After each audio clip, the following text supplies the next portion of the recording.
Students हम बात कर रहे थे कोस फंक्शन के डेरिवेटिव के ऊपर, जो कि प्रीवियस लेक्चर के अंदर हमारे पास बाय अलजेब्रिकली, ठीक है ना, बाय फर्स्ट प्रिंसिपल जो हमने निकाला वो -10x आया, ठीक है। यानी हम कोस का जब हम जो वो निकालते हैं डेरिवेटिव या स्लोप, तो वो हमारे पास क्या है, साइन -sin x आई, ठीक है। अब इसको ज़रा मैं ग्राफिकली भी समझता हूँ, ठीक है ना। ग्राफिकली अगर हम इसको देखें तो ये हमारे पास जो है ना, देखिए कुछ इस तरह से इसको मैं अब यहाँ पर प्रॉपर समझाता हूँ, ठीक है।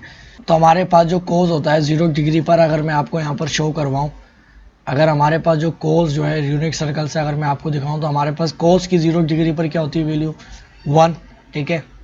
90 डिग्री पर 0 और 180 डिग्री पर -1, और ये हमारे पास क्या होती है 270 पर सॉरी क्या आती है, फिर से 0 आती है, ठीक है। अब इन दो को जो है ना मैं 1 मान लेता हूँ, ठीक है। और इस डबल एंगल को क्या मानूंगा 90 डिग्री, ठीक है। अगर मैं इधर लिख दूं कि मैं इसको एक मान रहा हूँ, ठीक है ना, यानी जो कि रेंज आ रही है वैल्यू, और ज़ाहिर एक्स एक्सिस पे हमारे पास क्या होते हैं, एंगल होते हैं, ठीक है। तो हमारे पास जो है ना, हमारे पास 0 डिग्री के ऊपर जो वैल्यू आती है वो क्या आ रही है, 1 आ रही है, ठीक है। फिर हमारे पास इतना 90 डिग्री में मान रहा हूँ, ये हमारे पास इसको मैं मान रहा हूँ 90 डिग्री, तो 90 डिग्री के ऊपर हमारे पास वैल्यू क्या होती है, 0 होती है, ठीक है ना। इस हिस्से को मैं 90 डिग्री मान रहा हूँ, तो हमारे पास ये 0 डिग्री ऐसे केस। फिर अब जाहिर है ये इतना जो फासला है ये 90 डिग्री मान रहा हूँ मैं, ठीक है। अभी इतना जो चलेगा फिर से 90 डिग्री होगा, तो 90 यानी 90 + 90 कितना हो जाएगा, 180। 180 पे क्या होता है -1, तो -1 इतना, ठीक है। यानी इस हिस्से को मैं 1 मान रहा हूँ। अब ऊपर की जाने जगह हो तो प्लस होगा, नीचे की जाने -1, ठीक है। फिर अब हमारे पास क्या हो जाएगा 270 डिग्री पे, फिर क्या होता है, फिर से 0 होता है।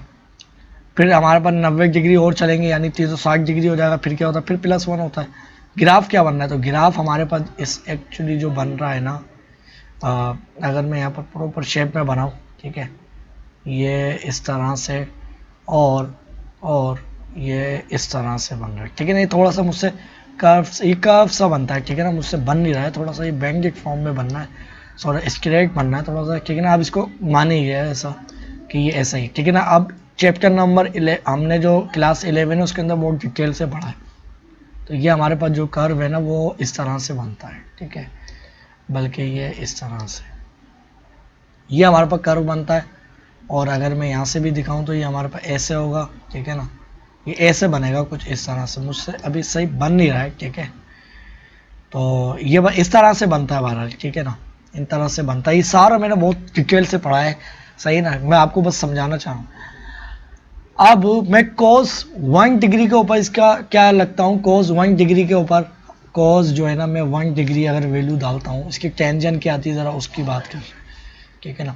cos में अगर 1 degree cos 1 degree cos 1 degree के ऊपर मैं वैल्यू चेक करना चाह रहा हूँ, तो 1 डिग्री 1 डिग्री नहीं 0 डिग्री, तो 0 डिग्री हमारे पास यहाँ पर है 0 एंगल। और इधर अगर मैं स्लोप देखूँ, ये तो ग्राफ है, स्लोप यानी टेंजेंट क्या बताएगी, स्लोप बताएगी।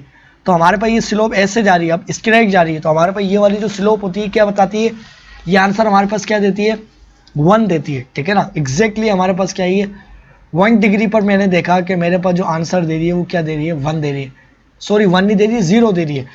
तो हमारे पास जो है ना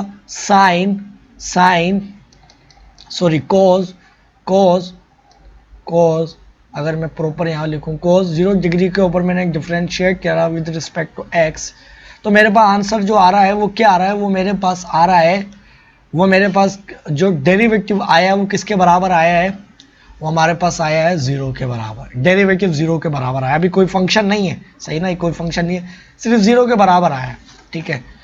फिर मैंने देखा कि अगर मैं 90 डिग्री के ऊपर चेक करूं, तो 90 डिग्री के ऊपर जो मेरी स्लोप है ना वो डिक्रीज हो रही है, यानी ऐसे बन रही है। तो ये देखिए एग्जैक्टली मेरे पास जो है ना स्लोप क्या बनेगी, आपको पता है ऐसे जाती है, ऐसे एंगल को क्रॉस करके -1 होती है स्लोप, ठीक है ना। स्लोप अपने बहुत डिटेल से पढ़ी, तो ये हमारे पास जो स्लोप है वो -1 बननी है। तो मैंने कहा कि डेरिवेटिव एक पॉइंट cos 90 डिग्री पर मैंने जो स्लोप चेक करी है वो मेरे पास क्या आ रही है, इक्वल टू मेरे पास -1 आ रही है, ठीक है। अब ये साइन ये cos फंक्शन ये स्लोप बता रही है, ठीक है। इसी तरीके से अगर मैं यहाँ देखूँ तो यहाँ फिर से 0, यानी मैंने देखा कि dy cos मैं 270 डिग्री के ऊपर में इसका डेरिवेटिव चेक कर रहा हूँ, स्लोप की मदद से चेक करते हैं ना। और हमारे पास जो है ना, देखिए ये तो मैंने 270 की निकाल ली डायरेक्टली, मुझे तो 180 की भी तो चाहिए ना। 180 की क्या होगी, तो हमारे पास d y by cos 180 degree के ऊपर जो स्लोप है वो d y by d x equal to क्या आएगी, 180 डिग्री हमारे पास यहाँ बनना है। तो हमारे पास ये जो वन जो आ रहा है, जो हमारे पास 180 डिग्री पर जो हमारे पास जो स्लोप आ रही है, ये हमारे पास क्या आ रहा है, ये हमारे पास 0 डिग्री, 90 डिग्री, 180 डिग्री, 180 डिग्री पर जो है हमारे पास 0 आ रही है, ठीक है ना। और फिर हमारे पास ये क्या है, 270 डिग्री है, तो 270 डिग्री के ऊपर हमारे पास 1 आ रही है, ये 1 है, सॉरी ये हमारे पास देखिए 1 बन रही है, तो इसका मतलब है ये हमारे पास ये गलत है।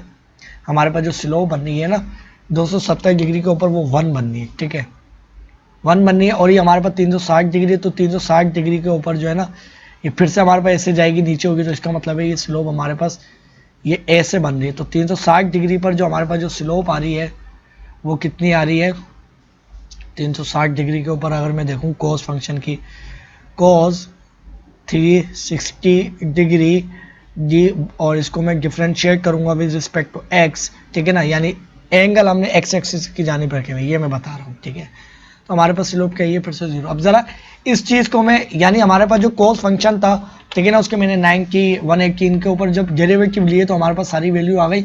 अब उन वैल्यू को जरा मैं पुट करूंगा तो देखता हूँ मेरे पास ग्राफ किस चीज़ का बनेगा। देखिए कॉस फंक्शन का तो नहीं बनेगा, ठीक है ना, कॉस फंक्शन का हमारे पास ग्राफ नहीं बनेगा। अगर मैं ग्राफ देखूं तो वो हमारे पास क्या बनता है कि हमने देखा कि 0 डिग्री पर क्या वैल्यू आई है, तो हमारे पास 0 डिग्री पर वैल्यू 0 आई है, ठीक है भाई।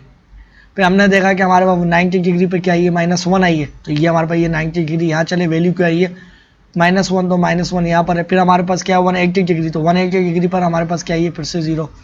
फिर उसने क्या कहा कि 270 डिग्री यहाँ पर होगा, तो 270 डिग्री पर +1, ठीक है।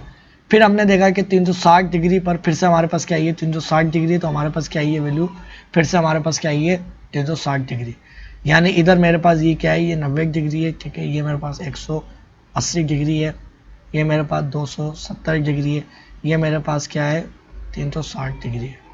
तो मेरे पास जो ग्राफ बन रहा है वो ये वाला बन रहा है, ये मेरे पास क्या बनना है ग्राफ बनना है, ठीक है, ये मेरे पास क्या बनना है ग्राफ बनना है कुछ इस तरह से, ठीक है ना।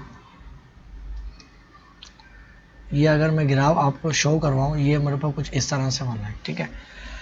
अब मैंने देखा कि हमारे पास ये जो एग्जैक्टली है ये जो ग्राफ बन रहा है ये हमारे पास साइन फंक्शन का बन रहा है, साइन फंक्शन का बन रहा है। साइन फंक्शन का जो ग्राफ होता है वो हमारे पास 0 पे वैल्यू 0 होती है, फिर हमारे पास 90 डिग्री पर क्या होती है +1 होती है। तो अगर हमारे पास सिर्फ जो साइन फंक्शन का जो ग्राफ होता है सिर्फ साइन फंक्शन का, वो हमारे पास ऐसे बनता है, वो हमारे पास क्या बनता है ऐसे बनता है, ठीक है। फिर हमारे पास 180 पे 0 और ये फिर हमारे पास ये साइन फंक्शन का ग्राफ बनता है। तो हमने देखा कि हमारे पास जो है ना साइन फंक्शन का जो ग्राफ था, साइन फंक्शन का जो हमारे पास ग्राफ था, सही ना, इसको अगर मैं कलर चेंज कर लूँ, ये अगर मैं यहाँ से भी आपको दिखा दूँ, ठीक है ना, तो ये देखिए ये पूरा जो हमारे पास जो साइन फंक्शन का जो ग्राफ है वो ये वाला बनता है, ठीक है। तो हमने देखा कि हमारे पास जो हमने कॉस फंक्शन के हमने डेरिवेटिव लिए वो हमारे पास साइन फंक्शन ही बन रहा है, मगर सिर्फ हमारे पास क्या हो रहा है माइनस में हो रहा है। अगर मेरे पास कोई भी वैल्यू आती है साइन फंक्शन की, ठीक है, अगर मैं उसको माइनस से मल्टीप्लाई करवा दूं, ये जो मेरे पास जो चीज़ है अगर ये माइनस में होगी तो एग्जैक्टली नीचे आ जाएगी, और अगर ये जो चीज़ माइनस में पूरी -1 से मल्टीप्लाई होगी एग्जैक्टली ऊपर आ जाएगी। तो एग्जैक्टली मैंने ये देखा कि मेरे पास जो कॉस फंक्शन जो है ना, कॉस फंक्शन का जब मैं डेरिवेटिव ले रहा हूँ वो हमारे पास क्या है, एक तो हमारे पास साइन तो आ रहा है, साइन फंक्शन तो आ रहा है, मगर वो क्या आ रहा है साइन फंक्शन के उलट आ रहा है, साइन फंक्शन के क्या आ रहा है उलट आ रहा है। साइन फंक्शन का जो एक्चुअल हमारे पास जो साइन पॉजिटिव का जो हमारे पास जो वो होता है, हमारे पास जो ग्राफ होता है वो इस तरह से बनता है, ठीक है। मगर मैंने देखा कि जो हम डेरिवेटिव ले रहे थे कॉस फंक्शन के वो इस साइन फंक्शन के एक्चुअल के क्या बनने नीचे बनने, ये हमारे पास सारा पॉजिटिव बनना है, तो ये सारा क्या बनना है उसके उलट बनना है, उलट से मुराद के नेगेटिव साइन बनना है। तो ये देखिए सारा नेगेटिव बनना है, और जहाँ पर नेगेटिव था वहाँ पॉजिटिव बनना है। तो इसका मतलब है कि ये हमारे पास जो साइन फंक्शन था अगर मैं इसके साथ माइनस साइन मल्टीप्लाई करवाऊंगा तो एग्जैक्टली यही बनेगा, ठीक है।